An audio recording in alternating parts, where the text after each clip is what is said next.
రేవంత్ రెడ్డి అతని సోదరులు కలిసి హిల్ట్ స్కామ్తో హైదరాబాద్ పారిశ్రామిక వాడలోని 5 లక్షల కోట్ల విలువైన 9,200 ఎకరాల భూముల్ని కొల్లగొట్టే ప్రయత్నం చేశారు. రేవంత్ రెడ్డి తన సోదరుల దోపిడీ సరిపోక ఇప్పుడు బావమర్ది కళ్లలో ఆనందం చూడడానికి సింగరేణి గుత్తకు రాసిచ్చిండు. ఈ సింగరేణి కుంభకోణాన్ని సిబిఐకి లేదా సిట్కి ఇచ్చి ప్రజాధనాన్ని కొల్లగొట్టే ఈ ప్రయత్నాల్ని అడ్డుకోవాలని గవర్నర్ని కోరినామని కేటీఆర్ అన్నారు.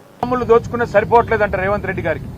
హిల్ట్ కుంభకోణం పేరు మీద హైదరాబాద్ లోని పారిశ్రామిక వాడల్లో భూములను కొల్లగొట్టడానికి 5 లక్షల కోట్ల విలువ చేసే 9,200 కోట్లు 9,200 ఎకరాల భూమిని కొల్లగొట్టేదానికి ప్రయత్నం చేస్తే మా పార్టీ బయటికి తీసుకొచ్చింది. అన్నదమ్ముల దోపిడిని అడ్డుకున్నది.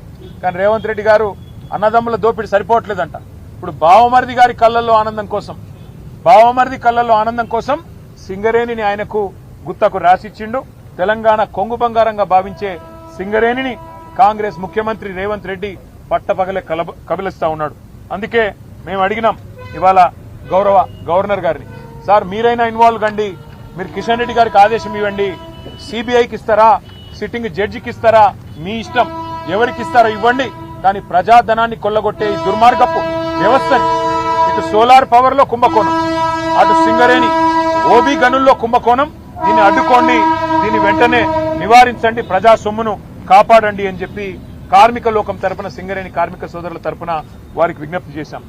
This is anchor Ravi. Hi అండి, నేను మీ Jabardasth auto punch Ram Prasad. Hi, it's మీ మాధవీలత. హలో అండి, నేను మీ సుడిగాలి సుధీర్. హాయ్ హలో, నేను Jabardasth Sri. Please subscribe to public talk TV. Please subscribe to public talk TV. Please subscribe to public talk TV. Please subscribe to public talk TV.